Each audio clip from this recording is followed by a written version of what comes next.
besok baru akan kita laksanakan. Selalu semangat, jaga kesehatan, jaga makan, ya, supaya kesehatan kita selalu terlindungi dari segala macam penyakit ataupun virus, sehingga kita juga dapat melaksanakan ibadah umroh berjalan dengan lancar, dan mudah-mudahan kita mendapatkan umroh yang mabrur dan mabrurah. Jemaah yang dimuliakan Allah Subhanahu wa taala,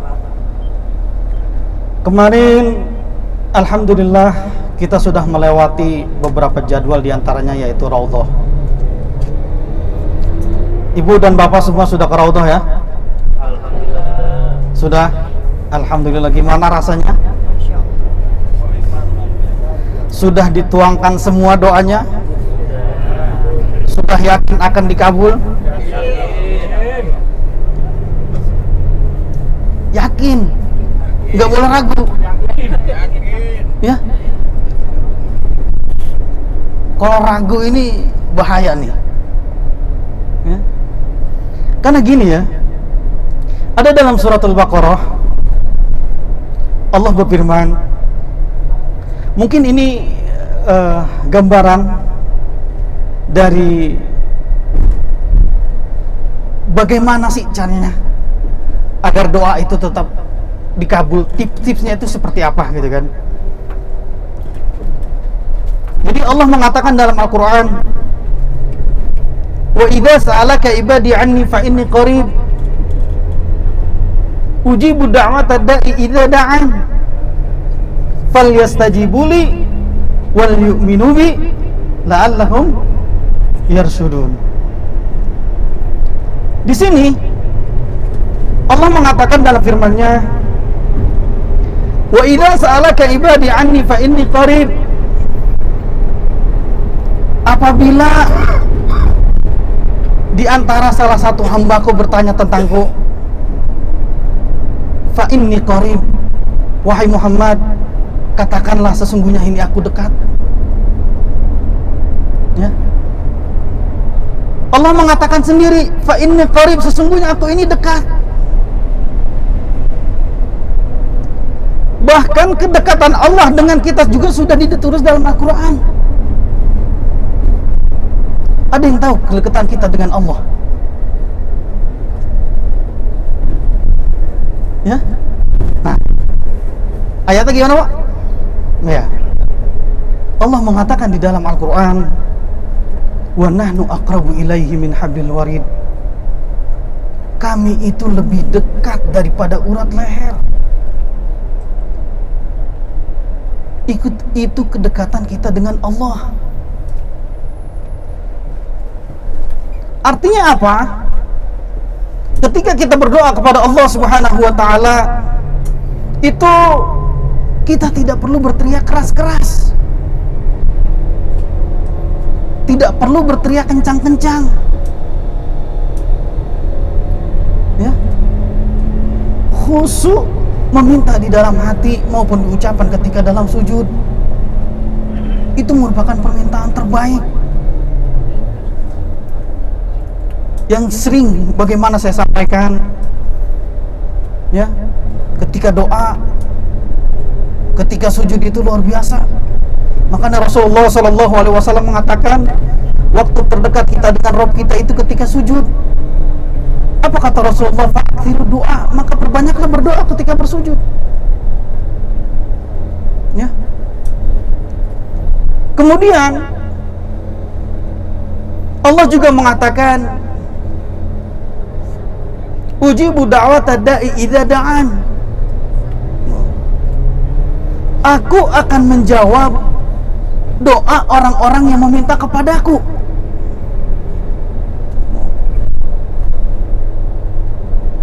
Innallaha la yukhliful mi'ad, sesungguhnya Allah itu tidak akan pernah mengingkari janjinya. Allah itu udah bilang, aku akan menjawab doa orang-orang yang meminta kepadaku. Ya. Artinya kalau kita meminta selain daripada Allah, itu musyrik. Selagi kita meminta kepada Allah Subhanahu wa taala, laporkan apapun masalahnya kepada Allah Subhanahu wa taala, itu akan Allah jawab. Ya. Yang penting kita harus yakin. Karena dalam hadis qudsinya Allah mengatakan, "Ana 'inda dhann 'abdi bi." Sesungguhnya aku itu mengikuti perasaan hambaku. Dalam hadis qudsinya Allah mengatakan, kalau kita berdoa kepada Allah Subhanahu wa taala tidak disertai dengan rasa yakin, dengan rasa yakin bahwasanya doa kita akan dijawab, ya, itu enggak dijawab. Itu apa? Itu dari mobil kita atau apa? Oh iya, tak benar. Apa, Mang? Oh, mau kaca. Ya coba, Mang.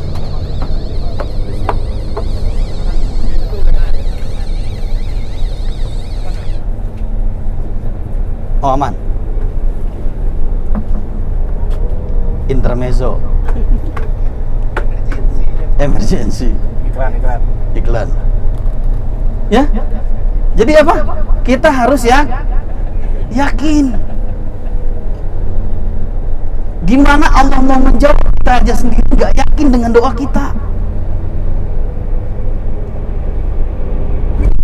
Kadang-kadang orang juga kayak gitu ketika muamalah. Ya, kita bermuamalah dengan manusia aja nggak saling percaya, itu udah nggak benar, gitu kan? Apalagi dengan Allah, Sang Pencipta yang menciptakan kita. Kemudian, ketika kita berdoa, kita juga jangan tergesa-gesa. Maksudnya apa di sini? Ya? Ada yang tahu maksud tergesa-gesa di sini? Ya, tergesa-gesa di sini bukan doanya cepat-cepat. Bukan baca Rabbana atina fid dunya hasanah wa fil akhirati hasanah wa qina adzabannar, bukan. Ya. Tergesa-gesa di sini adalah pengkabulannya. Karena kata Rasulullah sallallahu alaihi wasallam, beliau mengatakan, la yustajabu li ahadikum ma lam ya'jal. Oh. Tahu Bu? Allah Rasul bilang, la yustajabu li ahadikum ma lam ya'jal. Tidak dijawab doa di antara kalian ma lam ya'jal, yang tergesa-gesa. Baru seminggu di Madinah, di Mekah, baru sebulan sudah mengatakan, ya Allah, doa saya nggak dijawab. Baru sebulan berdoa, udah mengatakan doa saya nggak dijawab.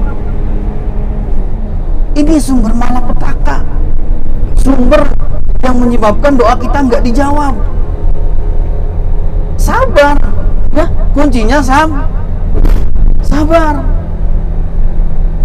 Karena Rasul sendiri yang bilang, la yustajabu li ahadikum ma lam ya'jal.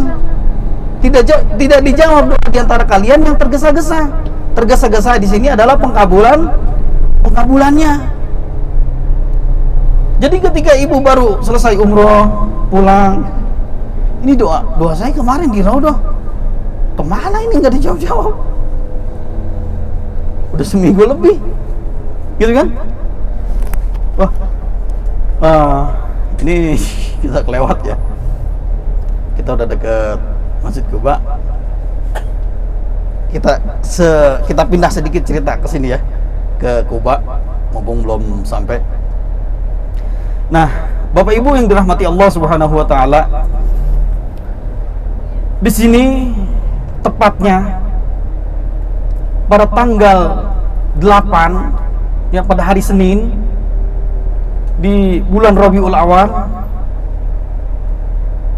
itu di sini sebuah peristiwa terjadi. Dikatakan oleh Urwah bin Zaid bahwasanya beliau mengatakan, dahulu para penduduk Madinah itu mengetahui mengetahui akan kedatangan Rasulullah Shallallahu Alaihi Wasallam dari Mekah, sehingga para penduduk Madinah itu menunggu di perbatasan Al-Harrah namanya, ya, menunggu kedatangan siapa? Menunggu kedatangan Rasulullah. Karena ketika itu penduduk itu tahu bahwasanya Rasulullah akan datang dari Mekah. Nah, ketika penduduk Madinah menunggu, itu karena saking teriknya matahari luar biasa panas, para penduduk Madinah pulang dan berlanjut keesokan harinya mencari lagi, menunggu lagi kedatangan baginda Nabi besar Muhammad sallallahu alaihi wasallam. Setelah sekian kali, berulang kali enggak kelihatan, ada salah seorang penduduk Yahudi bernama kalau nggak salah Habuk, ya. Beliau naik ke atas genteng karena melihat sesuatu. Nah, ketika beliau melihat, orang Yahudi melihat sesuatu tersebut, itu terlihat sesuatu yang putih. Ternyata Rasulullah Shallallahu Alaihi Wasallam dari kejauhan. Ini seorang Yahudi ini naik ke atas genteng. Nah, karena panas luar biasa, Fata Morgana ini menghalangi pandangan. Jadi kadang kelihatan, kadang enggak, gitu kan? Nah, ketika pas jelas, langsung orang Yahudi itu bilang, "Hai orang-orang Islam, yang kalian tunggu itu sudah datang." Wah, langsung tuh kejadian luar biasa ketika mulai mendengar bahwasanya Rasulullah SAW mulai terlihat. Bahkan Ibnu Qayyim rahimahullah pernah mengatakan di situ terjadi antusias yang luar biasa, ya, pakai takbir di mana-mana, saking senengnya, ya, saking gembiranya, karena tidak pernah terjadi sebelumnya, ya, di kota Madinah. Nah, Urwah bin Zubair juga mengatakan lagi, beliau mengatakan bahwasanya penduduk Madinah mulai mendatangi Rasulullah, berjamu bareng-bareng gitulah, seperti halnya orang datang gitu kan, presiden, apalagi ini Nabi. Jadi antusiasnya luar biasa menyambut Nabi Muhammad SAW. Nah, sampai di sini Rasulullah SAW sampai di Kuba itu beliau menetap di sini itu kurang lebih 4 hari. Dari hari Senin, Selasa, Rabu, Kamis. Nah, selama 4 hari itu Rasulullah SAW membangun Masjid Kuba bersama sahabatnya, ya, yang dimana Masjid Kuba itu adalah ini, ya, di depan kita. Keutamaan dari Masjid Kuba ini, Rasulullah SAW pernah mengatakan, "Man tatahhara fi baiti, thumma ata ila Masjid Kuba, fasalla fihi salatan kana lahu ka ajrin umrah." Di sini Rasulullah SAW mengatakan, "Man tatahhara fi baiti," barang siapa yang bersuci dari rumahnya. Ini ibu bapak udah bersuci semua? Udah? "Tsumma ata ila Masjid Kuba," kemudian dia mendatangi Masjid Kuba, fasalla fihi, dan salat di dalamnya, kana lahu ka ajrin umrah. Itu kata Rasul, pahalanya sholat di dalamnya itu seperti pahala umroh. Alhamdulillah, walaupun kita belum melaksanakan ibadah umroh, intinya kita sudah mendapatkan pahalanya, ya. Perbaiki niat, perbanyak doa lagi ketika kita berada di Masjid Kuba. Nah, jemaah, karena kita sudah sampai, kita langsung aja ya turun. Kita langsung turun. Ya, ini di sini kita yang udah duha, yang belum duha, yang sudah tahiyatul masjid, ya, atau salat sunat mutlak. Yuk Bapak Ibu, ikuti saya ya, jangan ada yang mendahului.